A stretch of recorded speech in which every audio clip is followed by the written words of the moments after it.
Hey everybody, welcome back. We are now going to go over a little bit more about HTML and CSS and then get into some demos, which is going to be super exciting. So, one thing I wanted to go over before we start talking more about HTML and CSS and tables. Everything that we talked about in the last video was the whole Web 1.0 timeframe. And if you remember one of the first, I think, videos or sections where we had in this class, we talked about Web 1 versus Web 2. And the big thing with Web 2 is that you're seeing a lot of community content, right? The users are becoming participants in curation and creation of all the material, but it came with an interesting style as well. So as we talk about HTML and CSS over tables, I've got a couple pictures I wanted to share with you too. So this one's a little bit blurry, blown up, but when, again, the 2000s, mid to late 2000s time frame happens, 2.0 was the, you're going to get a lot of finger quotes in this video. Um, the feeling that was that every website needed to have gradients, every button needed to be like gelatinous, um, needed to be this kind of in your face, cutesy, everything had to like pop, I guess is one way to describe it. I was not an aesthetic person during this time frame. I was all about minimalism and clean lines and things like that. And that's how I like websites, and I still do, honestly. But this is the kind of thing that you would see very in your face, very, lots of popping color and things of that nature. But yeah, just as a reminder, Web 1.0 content is created from the publisher. 2.0 community members curate the content. But this is that style from the 2000s if you need to go back down memory lane a little bit. Anyway, let's talk a little bit more about HTML and CSS over tables. So last time I was railing against tables for layout. What are some of the reasons why? Well, we take the presentational markup out of tables. Okay, so this is where, again, we move them into divs or into the appropriate objects for content. Now, this is actually going to make maintenance a little bit better on you too. And honestly, setting up an entire website instead of just like a single page. So if you want to change your style, all right, you are working on a particular layout. Maybe it's a 3-column masterpiece, side navigation, side for ads, the middle's the presentation, header and a footer. It's beautiful. Your client hates it. And you just spent 3 months designing this thing. All right. Well, if you need to change that to a different layout, instead of tearing up the entire structure of your website, just change your style sheet. And instead of having to make sure that everything in every single file now fits, it's really just a style change. This site is still pretty good as well. So the CSS Zen Garden, for some reason, I do not have it up still. I had it up before and I must have closed it by accident. But this is a site where you can get some good ideas for, nice, clean CSS-based layouts. And obviously, there's a ton of other sites out there as well. Uh, Honestly, I'd recommend searching for CSS templates relating to the thing that you want to design, if you're going down this route. CSS template for blog, CSS template for product page, for magazine, there's a ton of them out there. Some free, some paid, some with, requiring a particular framework, like a WordPress or a Drupal or something like that, or a Rails even. But basically the key here is that we want to just modify our CSS. Everything else I've mentioned, maintenance, usability, accessibility, these all kind of go hand in hand here. One other thing too is that if we have pages using CSS, and again, think to the ability for your sites to be used in slow internet environments.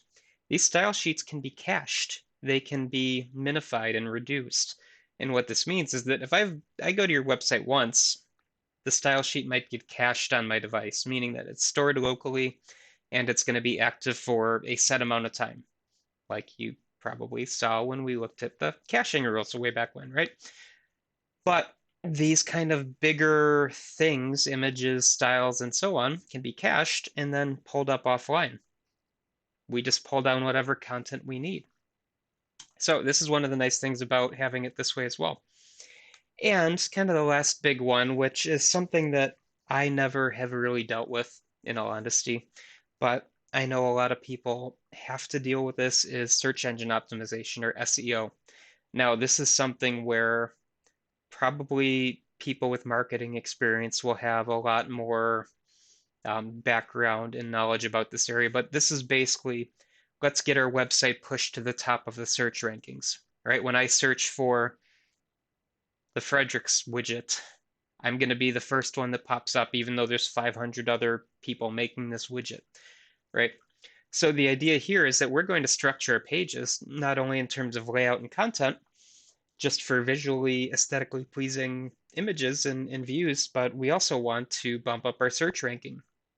Now, again, this is going to be not just presentation and style and all that. There's going to be keywords, there's going to be text where you can use alt tags and things like that, maybe hidden text sprinkled throughout the page, but this can be a part of it as well, this SEO ranking.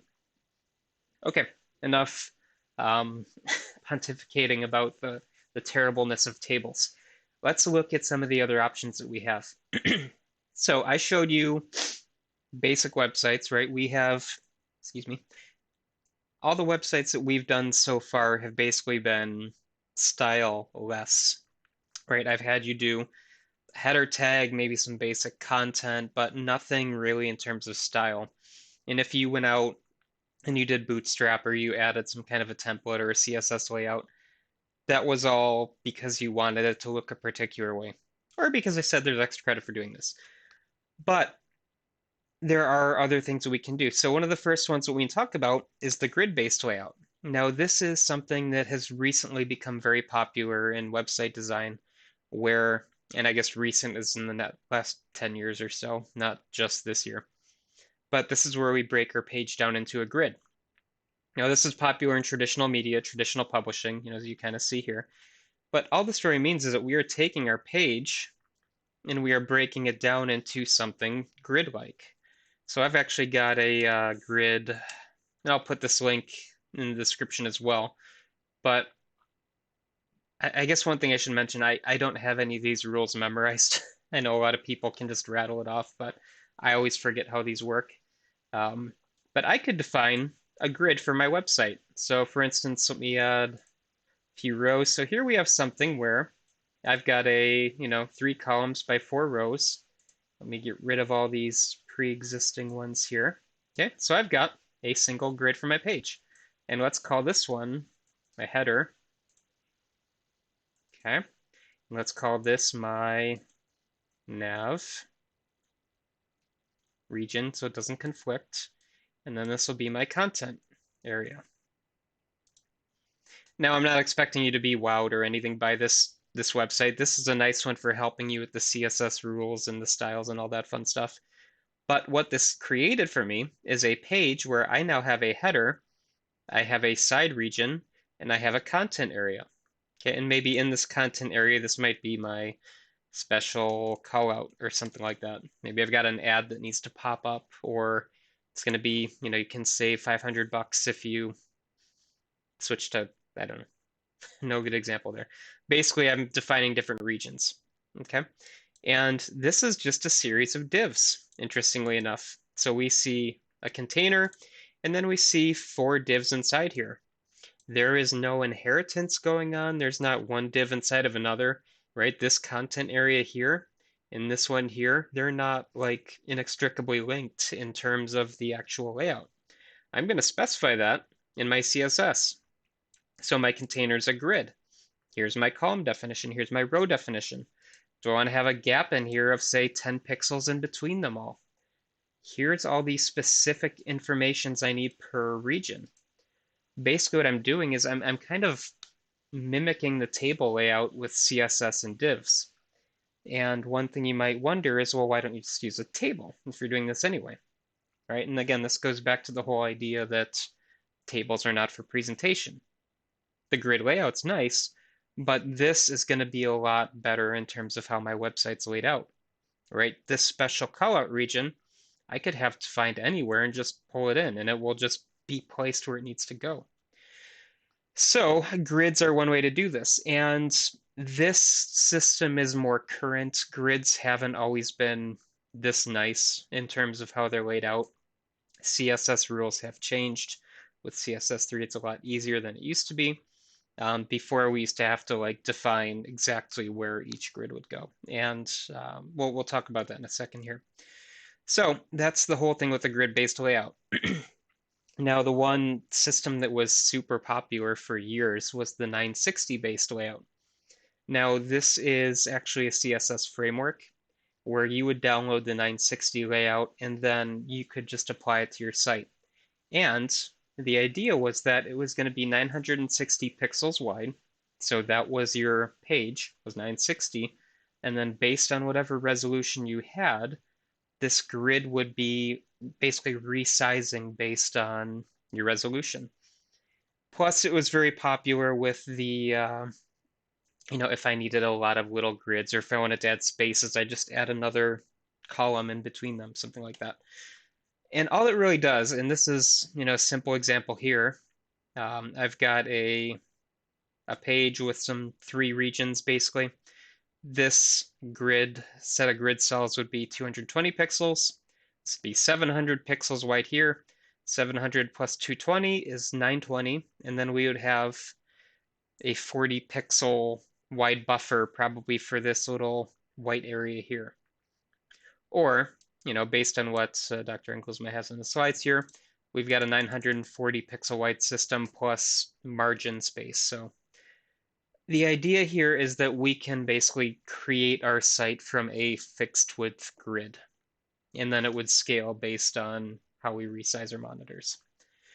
Now, it would look something kind of like this in terms of our HTML. So we would link to the framework's CSS sheets. Reset was a popular one where basically you get rid of all the margins, get rid of all the paddings. I think it was Eric Meyer's CSS Reset was the most popular for the longest time, probably still is. But we would include our relevant CSS files. So to just kind of give you an idea about what some of the CSS rules would look like. So this site is actually from the 960 grid page. It's still up if you still want to use it. But basically it would just define different columns, different rows, different cells, and we would get kind of specific width, specific heights. So like here, container 16, grid 3, this is a 170 pixel wide column or container. And then you would basically just have to specify, all right, which rule are we going to use for our current resolution? Now, one thing we haven't talked about is how we figure out what resolution are we using. That's something that we could detect with JavaScript. It's something that we could detect using CSS media queries, which we'll talk about, in a little bit. Multiple ways to figure out which one we're going to use, but basically we would design our site for one particular size and then we would scale appropriately. So with this, it is nicer in terms of design for a website than a table would be. We are definitely separating out our content from our styles, our data from our presentation. The issue really becomes here, well, what if your browser doesn't support 960 pixels, right? If I have a really, really, really wide monitor, this thing is still going to be 960 pixels. That's its max. If it's smaller, okay, is it going to overflow or are we going to scale it? And I mentioned a minute ago that yes, of course we can scale it, but it's something you'd have to handle. And it's not always clear cut how we handle this. So one of the ways that we fix this is with something called a fluid layout or a liquid layout. And this was a setup, sorry, just checking the time here, where your your browser would scale and the content would scale with it. And basically what you would do as the CSS designer is I'm going to say, this is the maximum width of my container.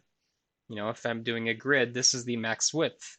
and then I will scale appropriately whenever the browser resizes. Let me give you a little visual here. So I've got a liquid demo here. So this is one where I grabbed it from, again, well, this one's just straight W3. Uh-oh. Sorry, I clicked something. Okay, I think we're still recording. Good. Sorry, I've got my monitor, my laptop screen here, and then my other monitor's just here. And I clicked something just off screen and it pulled up a whole bunch of like storefront type of things for Streamlabs. So all of a sudden my video disappeared. It's like, oh no. Anyway, so W3, it's not W3. This is W3. They actually have an example of a liquid layout. And I just kind of reflected the code in my Google Cloud page to show you. But we have a column, column, column, and I resize, excuse me. And we see it's just going to automatically scale very, very nicely. Whereas if we didn't have this type of liquid layout, block 3 might start hiding block 2, which might start hiding block 1. Or they just get completely cut off. But we don't really see anything really getting lost. And hopefully you're aware, but one other thing we can do too is if we go into our developer tools, you can click this icon here, and it exists in Firefox as well. And I'm sure Safari, but this is going to be what it looks like on various devices. So here we've got responsive. Let's crank this up to 1600. That's what it looks like at 1600 by 824. What about 2048? Still looks reasonable, right? What if I want to look at this on an iPhone SE or a Galaxy Fold or Samsung, right? We're getting all kinds of different screen resolutions here that common users might use. Or again, I can just kind of crank the dimensions around as I want.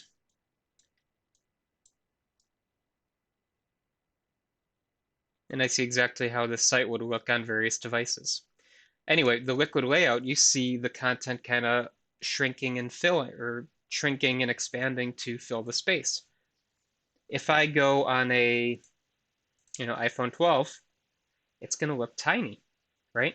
The content is still in the correct place, but the text has shrunk down so much now that I can't read it without, zooming in on it, for instance. So that's one of the kind of downsides with the liquid layout. But this was seen as one of those, nice techniques that we could use for actually handling resizing. And there's a link here for another way to handle this too. But again, these are all divs. It's just we are specifying CSS rules with percentages and with max widths and min widths and things of that nature. So we had tables, which are not good. We go to the grid-based system, which was good. It targeted a fixed width. I showed you another grid system, and that's more current. Basically, we have grid, liquid, responsive grid-ish. So we come back to the grid idea. But the idea with responsive, though, is let's take this concept of designing for mobile and designing for as many devices as possible and build that right into our web design. So if I have a website, that it looks like this on my desktop, I still want it to look reasonable on my phone or my tablet or my Raspberry Pi with an LCD screen.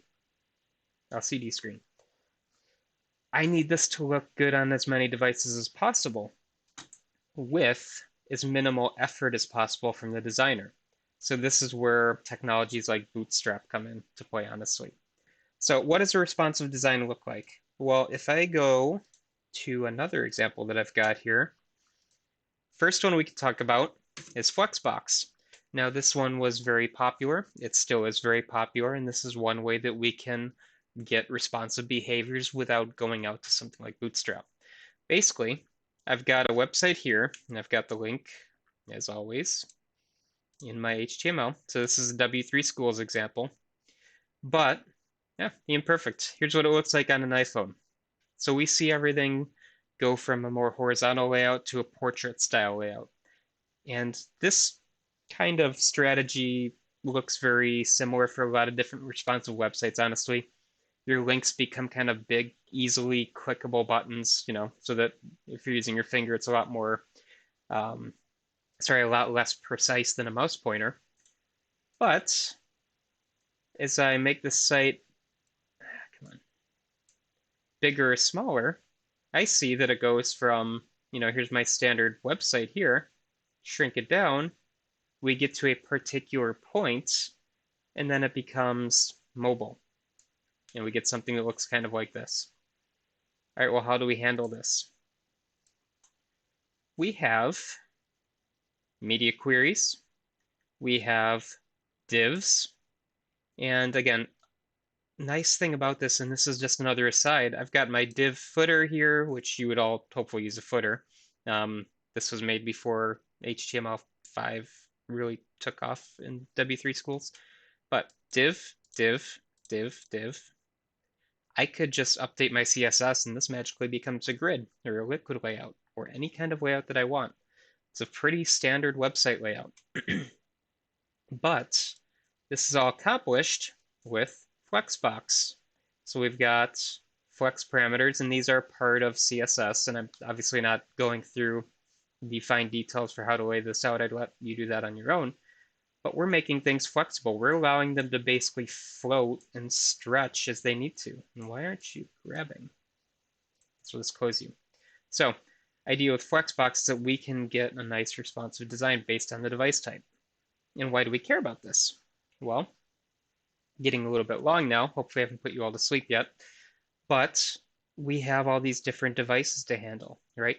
We are no longer people sitting in front of a computer all day. We are working at our computer, then we get on the bus or we go somewhere, we pull out our phones, we want to keep working on the same thing, look at the same websites.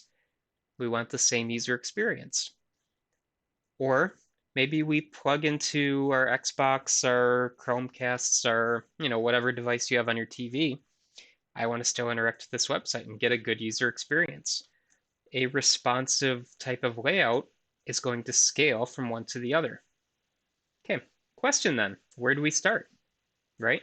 If I've got these 3+ targets to hit, what do I design for?